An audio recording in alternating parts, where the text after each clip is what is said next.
All right, let's get some perspective now on the war and where this conflict could be headed next. Retired Colonel Steve Warren is an NBC military analyst, former Pentagon spokesman. Colonel, good morning to you. Thanks for being here with us this morning. First of all, give us a sense of where the Iranian military was before we started our strikes 4 days ago and where you suspect they are right now.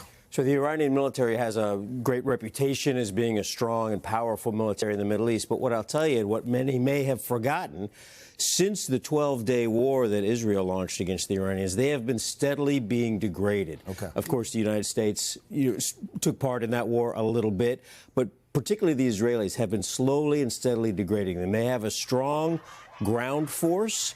They have an advanced intermediate-range missile force. But a lot of the things in between have really been degraded. The president outlined, we just talked about this, a timeline of 4 to 5 weeks and didn't rule out boots on the ground. How likely are either of those, and how do we know when those objectives are reached? I think of boots on the ground in two ways. A large invasion force, which is what would be required to invade and take over Iran. I do not believe that will happen. But remember, boots on the ground is a slang term, not a military phrase. So the other way to think about it is special operations forces, which I believe we will probably see at some point. So Americans in Iran, yes. Large combat forces with tanks and artillery, I believe no.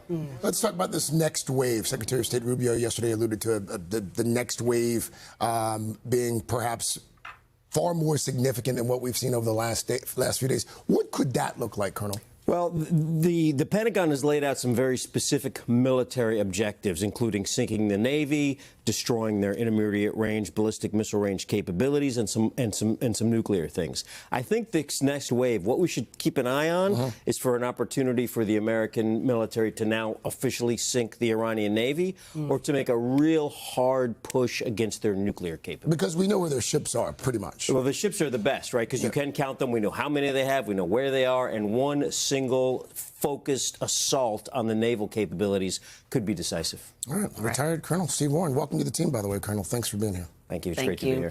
Hey, thanks for watching. And don't forget, you can catch the Today Show every morning on NBC or take Today when you're on the go. Just follow the Today podcast on Apple Podcasts, Spotify, or wherever you listen.